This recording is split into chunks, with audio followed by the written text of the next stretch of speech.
ज्ञान मिले। बोले कृष्णचंद्र भगवान की जय। महाराज आप कृपा करके मुझे भगवत कथा श्रवण कराइए, जिससे भक्ति, ज्ञान और वैराग्य तीनों प्राप्त। सूत जी बड़े प्रसन्न हुए। ऋषियों, आपने बड़ा ही सुंदर प्रश्न किया है। देखिए, संत महात्माओं के पास जाकर कभी व्यर्थ का प्रश्न नहीं करना चाहिए, कभी व्यर्थ का प्रश्न नहीं करना चाहिए। महाराज ज्यादा आमदनी कैसे होगी, कारोबार कैसे चलेगा, बहू पेट से है, बालक होगा या बालिका, सांसारिक प्रश्न नहीं करने चाहिए। संतों के पास जाएं तो बस एक ही प्रश्न करें, महाराज प्रभु के चरणों में मन कैसे लगे, भगवान कृपा कैसे करेंगे। संत का क्षण और अन्न का कण कभी बर्बाद नहीं करना चाहिए। तो इसीलिए कहते हैं चिंतामणि लोक सुखम सुरद्रुः स्वर्ग संपदम प्रयक्षति गुरु प्रीतो वैकुंठम योगी दुर्लभम। हे महाराज, गुरु कृपा से आपको जो प्रसाद प्राप्त है वह हमें प्रदान करें। श्री सूत जी बड़े ही आनंदित हो।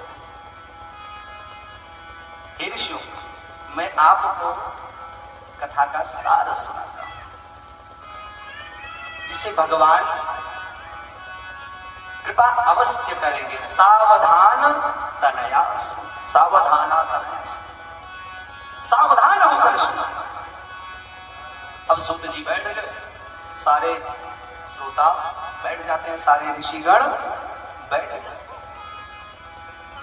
सौनकादि जो ऋषि थे, सौनक जी और अन्य ऋषि सब बैठ गए, प्रेम से कथा श्रवण करने लगे। सूत जी कहते हैं कि हे महाराज, बड़ी विचित्र परिस्थिति है।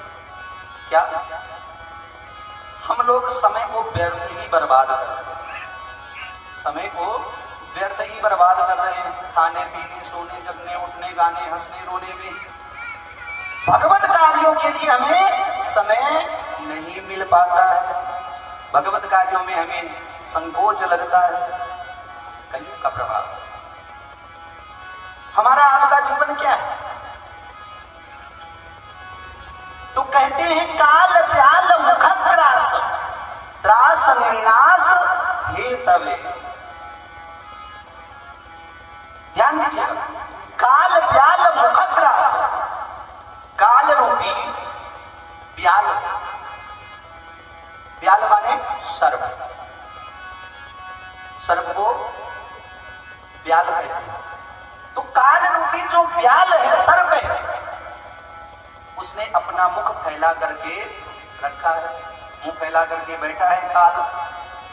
हम आप क्या है? उस काल रूपी सर्प के निवाले हैं, उसके मुख में बैठे हैं। अच्छा, हमारा आपका जीवन कब तक सुरक्षित है? जब तक काल रूपी सर्प जो है अपना मुख बंद नहीं करता। और जैसे ही उसने मुख बंद किया सो राम नाम सत्य हो जाता है। काल ब्याल मुखग्रास, रास निर्नाश। आदमी का जिस्म है क्या? आदमी का जिस्म है क्या जिस पर सैदा खड़ा है? जहां आदमी का जिस्म है क्या जिस पर सैदा खड़ा है? जहां एक मिट्टी की इमारत बनाई, एक मिट्टी का मकबरा, खून का दायरा बनाया, ईंट जिसमें हड्डियां, चंद्र श्वासों पे खड़ा है, यह ख्याल आसमान। मौत की पुरजोर आंधी, मौत की पुरजोर आंधी जोर से टकराएगी, सोच लेना यह इमारत टूट कर गिर जाए। जिस दिन काल रूपी आंधी आकर के शरीर से टकराएगी ना, उसी दिन राम नाम सत्य हो जाएगा। देखिए, अभी मैं आपको कथा श्रवण करा रहा हूं, आगे श्रवण करा पाऊं या नहीं इसकी कोई गारंटी नहीं है। हमने एक कदम बढ़ा दिया, दूसरा कदम रख पाऊंगा या नहीं, दूसरा पैर रख पाऊंगा कोई गारंटी नहीं। हमने श्वास को ऊपर खींच लिया, उसे छोड़ भी पाऊंगा या नहीं इसकी कोई गारंटी नहीं है। कहते हैं नहीं कश्चित क्षणम जात तिष्ठत्य कर्मकृत कार्यते ह्यवसः कर्म गुणैः स्वाभाविकैः बलात्। एक भी क्षण का ठिकाना नहीं है, कब क्या होगा। बोले कृष्ण चंद्र भगवान की। और जिस दिन काल रूपी आंधी आकर के शरीर से टकराएगी उसी दिन राम नाम सत्य हो जाएगा। छोड़कर संसार जब तो जाएगा, कोई न साथी तेरा साथ निभाएगा। छोड़कर संसार जब तो जाएगा, कोई न साथी तेरा साथ निभाएगा। छोड़कर संसार जब तो जाएगा, कोई न साथी तेरा साथ निभाएगा। छोड़कर संसार जब तू जाएगा, कोई न साथी तेरा साथ निभाएगा।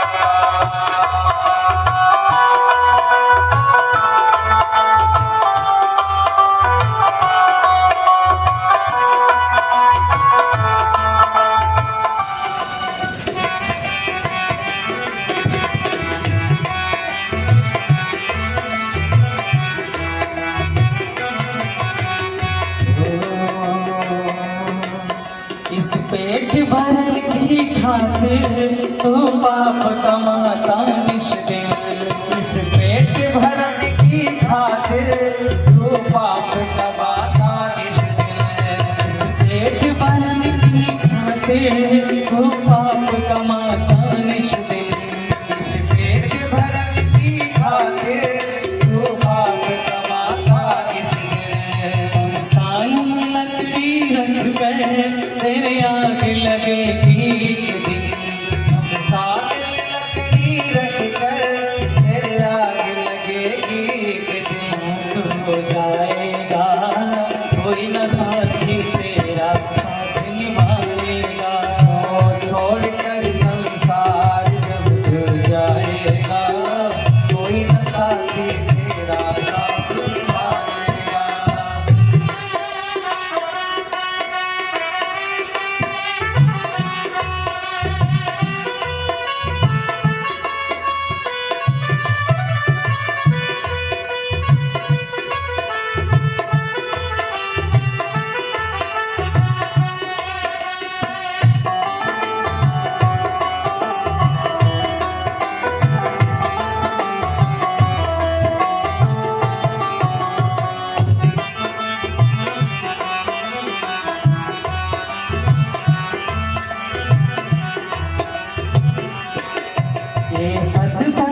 न दो घड़िया, हर प्रभु का भजन किया ना, सत्संग किया न दो घड़िया, हर प्रभु का भजन किया ना, सत्संग किया न दो घड़िया, हर प्रभु का भजन किया ना, सत्संग किया न दो घड़िया। यमदूत लगा कर तुझको ले जाएंगे हथकड़िया, यमदूत लगा कर तुमको ले जाएंगे हथकड़िया। कौन छुड़ाएगा, कोई न साथी तेरा साथ निभाएगा, छोड़ कर संसार जब तू जाएगा, कोई न साथी तेरा साथ निभाएगा, छोड़ कर संसार जब तू जाएगा, कोई न साथी तेरा साथ निभाएगा, छोड़ कर संसार जब तू जाएगा, कोई न साथी तेरा साथ निभाएगा, कोई न साथी तेरा साथ निभाएगा, कोई न साथी तेरा साथ निभाएगा, कोई न साथी तेरा साथ निभाएगा। बोले कृष्णचंद्र भगवान की जय। तो कहते हैं कि जीवन का कोई ठिकाना नहीं, एक भी क्षण का भरोसा नहीं है कब क्या हो जाए। कहते हैं जो संसार में आया है उसका जाना सुनिश्चित है। संसरति इति संसार, जो सरकता रहता है, चलता रहता है। हम जैसे कल थे वैसे आज नहीं है, और जैसे आज हैं वैसे कल नहीं रहे। समय तेज गति से निकल रहा, कितना भी पकड़ने का प्रयास करे लेकिन पकड़ में नहीं आता, सरक रहा है हमारे हाथों से। तो संसार के भय को समाप्त करने के लिए कहते हैं श्रीमद् भागवतम शास्त्रम कलौ कीरेण भासितम्। इस संसार के भय को समाप्त करने के लिए सुखदेव जी ने श्रीमद् भागवत कथा महाराज परीक्षित को श्रवण कराया। कहते हैं कीरेण सुखेन भासितम्।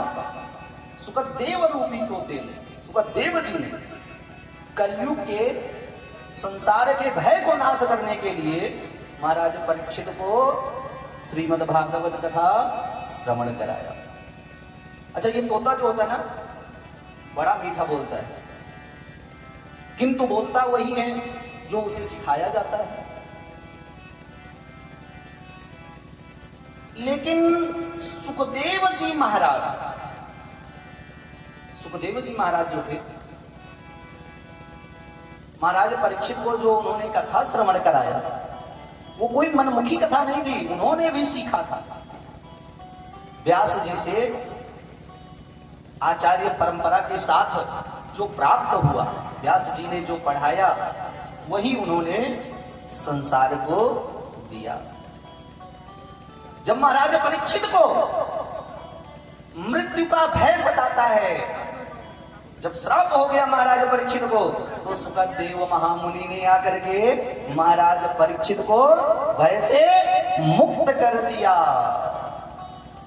अच्छा, कहते हैं कि जब महाराज परीक्षित को 7 दिवस में मरने का श्राप हुआ ना, महाराज परीक्षित अपना सर्वस्व त्याग करके गंगा जी के किनारे चले गए और सारे ऋषि महर्षि सब एकत्रित हुए।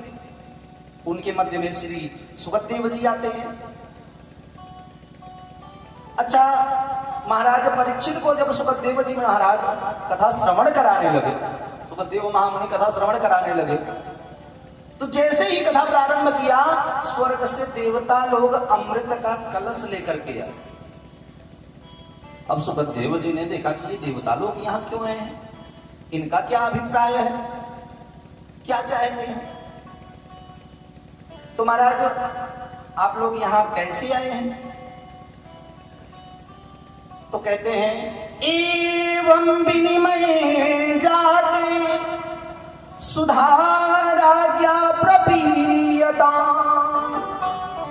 प्रपास्यामो वयं सर्वे श्रीमद्भागवतामृतम् एवं विनिमय जाते सुधाराज्ञां प्रपीयतां प्रपास्यामो वयं सर्वे श्रीमद्भागवतामृतम्। महाराज हम लोग स्वर्ग से अमृत का कलश लेकर के आए। अब सुखदेव जी महाराज ने कहा कि आप लोग अमृत का कलश लेकर के क्यों आए महाराज? तो महाराज हम अमृत का कलश लेकर के इसलिए आए हैं कि महाराज परीक्षित को 7 दिवस में मरने का श्राप हुआ है, तो ये स्वर्ग का अमृत जो है आप महाराज परीक्षित को पिला दीजिए और बदले में मुझे भागवतामृत पिला दीजिए, भागवत कथा श्रवण करा दीजिए। अब सुखदेव जी महाराज ने विचार किया कि देखो इस अमृत के लिए देवता और दानवों में, राक्षसों में इस अमृत के बंटवारे के लिए बड़ा भयानक युद्ध हुआ था, देवासुर संग्राम हुआ था। और आज ये देवता लोग जो है बिना मांगे अमृत का कलश लेकर के आए हैं। अमृत इतना कीमती, अच्छा कोई बिना किसी फायदे के किसी को कोई कीमती वस्तु नहीं देता है। अब मांगा क्या है? भागवतामृत। स्वर्ग का अमृत ले लीजिए, बदले में मुझे भागवतामृत का पान करा दीजिए, भागवत कथा सुना दीजिए। तो इसका मतलब क्या हुआ? अब आप विचार कर लीजिए। इसका मतलब ये है कि स्वर्ग के अमृत से बढ़कर है भागवतामृत। स्वर्ग के अमृत से भी ज्यादा कीमती है भागवत। सुखदेव जी ने विचार किया कि ये देवता लोग बड़े स्वार्थी हैं, कथा श्रवण करने के लिए आए हैं, कहते हैं कि आप स्वर्ग का अमृत ले लीजिए, बदले में मुझे भागवतामृत का पान करा दीजिए। क्या करूं? अब यहां पर देवताओं के कहने में गलती हो गई। महाराज ये स्वर्ग का अमृत आप ले लीजिए, बदले में मुझे भागवतामृत पिला दीजिए, भागवत कथा सुना दीजिए। जो बदले में कह दिया। क्यों? क्योंकि भागवत कथा खरीदी और बेची नहीं जाती है, ये खरीदने की वस्तु नहीं है। अब जैसे आप पंडित जी के पास गए, पंडित जी से पूछा महाराज मुझे कथा करवाना है। पंडित जी ने कहा हाँ महाराज ठीक है भैया करवा लो। तो महाराज कितनी दक्षिणा लेंगे? अब पंडित जी ने कहा कि 51,000 दे देना, 1 लाख दे देना, मैं आपको कथा सुना दूंगा। ठीक है महाराज, मैंने आपको 51,000 1 लाख दिया, आप कथा श्रवण करा दीजिए। अब आपने खरीद लिया और मैंने बेच दिया, पंडित जी ने बेच दिया, तो यहां भक्ति का भाव तो रह नहीं गया। आपने खरीदा, मैंने रुपए में उसको बेच दिया। तो ऐसे ही देवता लोग स्वर्ग से अमृत लेकर के आए। महाराज स्वर्ग का अमृत आप ले लीजिए, बदले में मुझे भागवतामृत पिला दीजिए। और कथा जो है खरीदी बेची नहीं जाती है। मैं आया हूं, आपको कथा श्रवण कराऊंगा, जो मेरी किस्मत में होगा मुझे मिलेगा। अच्छा मैं भी प्रभु से मांगता हूं, आप भी प्रभु से मांगते हैं, सारे लोग प्रभु से मांगते हैं, तो फिर मांगना किससे? मांगना क्यों? अगर मांगना है आपसे क्यों मांगना? जब आप भी मांगते हैं, मैं भी मांगता हूं, तो आपसे क्यों मांगू? मैं देने वाले से ना मांगू, ऊपर वाले से ना मांगू, तो जो मेरी किस्मत में होगा वो मुझे मिलेगा। अच्छा सुखदेव जी महाराज ने देवताओं को अभक्त समझ करके कि ये खरीदने बेचने आए हैं, वापस कर दिया। महाराज मैं आपको कथा श्रवण नहीं करा पाऊंगा। अभक्तांश्च विज्ञाय ना ददौसा कथामृतम, वापस कर दिया। महाराज जाओ, मैं आपको कथा नहीं श्रवण करा पाऊंगा। महाराज श्रीमद्भागवती वार्ता सुराणाम दुर्लभा, तो ये भागवत कथा जो है ये देवताओं के लिए भी दुर्लभ है। कहते हैं कि सुखदेव जी ने विचार किया, वह सुधा तथा लोके, वा काचा वा मणिर्महान ब्रह्मरातो विचार्यैवं तदा देवान जहासन। अरे कहाँ कथामृत और कहाँ स्वर्ग का अमृत। एक हीरा है और एक कांच का टुकड़ा है, दोनों की बराबरी कैसे हो सकती है? अरे स्वर्ग का अमृत पीने के बाद भी, स्वर्ग मिलने के बाद भी अगर हमारे आपके कर्म अच्छे नहीं है ना, तो स्वर्ग से पतित होना पड़ता है। अगर कर्म खराब है तो स्वर्ग से भी गिरना पड़ता है। लेकिन भागवतामृत पान करने के बाद, भागवत कथा श्रवण करने के बाद ये जन्म मरण का फेरा हमेशा के लिए खत्म हो जाता है। भागवतामृत, भागवत कथा श्रवण करने के बाद कल्याण हो जाता है, प्रभु की प्राप्ति हो जाती है। तो अब देवताओं को अभक्त समझ करके सुखदेव जी महाराज ने वापस कर दिया। अच्छा, जब सुखदेव जी महाराज ने वापस कर दिया तो सारे देवता गए ब्रह्मा जी के पास। महाराज जी बताइए, आखिर ये भागवत कथा है क्या? हम लोग स्वर्ग से अमृत का कलश लेकर के गए थे कि महाराज परीक्षित को कथा श्रवण करा दियो, स्वर्ग का अमृत पिला दीजिए, बदले में मुझे हम लोगों को भागवत कथा श्रवण करा दीजिए। और सुखदेव जी महाराज ने हम लोगों को वापस कर दिया। तो महाराज आखिर श्रीमद् भागवत में ऐसा क्या है? ब्रह्मा जी ने एक तराजू मंगाया, तराजू मंगा करके एक पलड़े पर संसार के जितने सुख सुविधा के साधन थे और अनेकानेक धर्म शास्त्रों को रख दिया, और एक पलड़े पर श्रीमद् भागवत जी को रख दिया। अब श्रीमद् भागवत जी का जो पलड़ा था वो नीचे हो गया, और अन्य जो धर्म ग्रंथों के साधन, पुस्तकों के धर्म ग्रंथों के जो पलड़ा था और सुख सुविधा के जो साधन का पलड़ा था वो ऊपर हो गया। तो आप बताइए, जिसमें वजन ज्यादा होगा वही पलड़ा तो नीचे जाएगा। ये भागवत कोई साधारण पोथी नहीं है।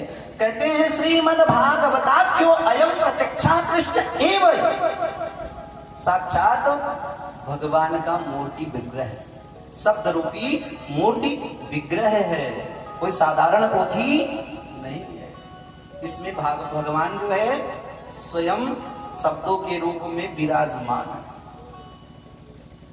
श्रीमद् भागवताख्यो अयम प्रत्यक्षा कृष्ण एव ही। भागवत जी के प्रत्येक श्लोक श्री कृष्ण है और प्रत्येक श्लोक श्री राधा जी।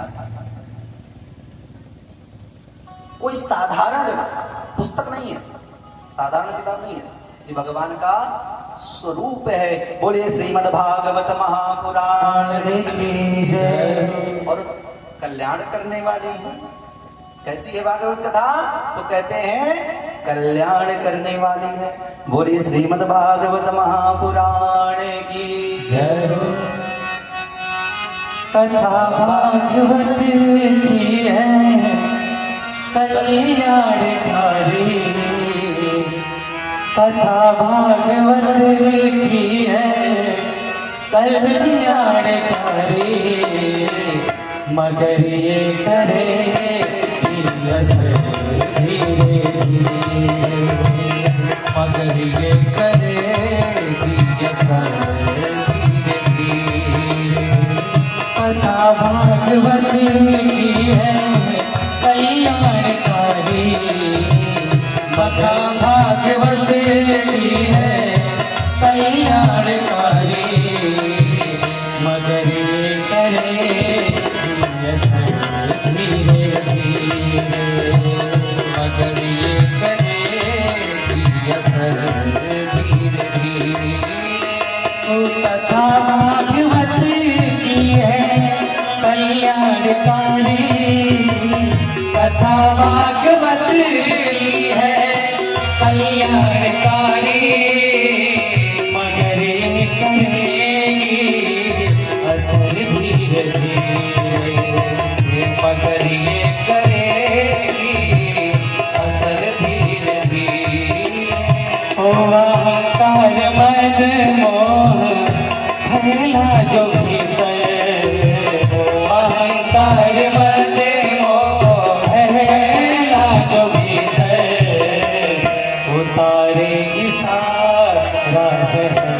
धीरे धीरे उतारेगी सारा जहर धीरे धीरे।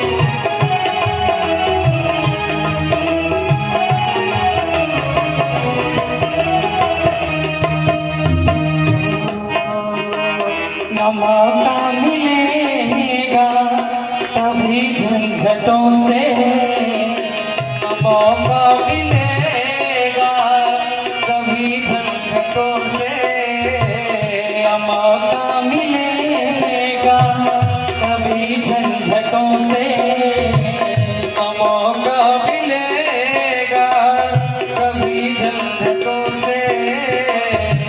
जैसे भी हो कुछ समय तो निकालो, जैसे भी हो कुछ समय तो निकालो। ओ जन्म आदमी का मिले ना मिले फिर, जन्म आदमी का मिले ना मिले फिर, चली जा रही है उम्र धीरे धीरे, चली जा रही है उम्र धीरे धीरे।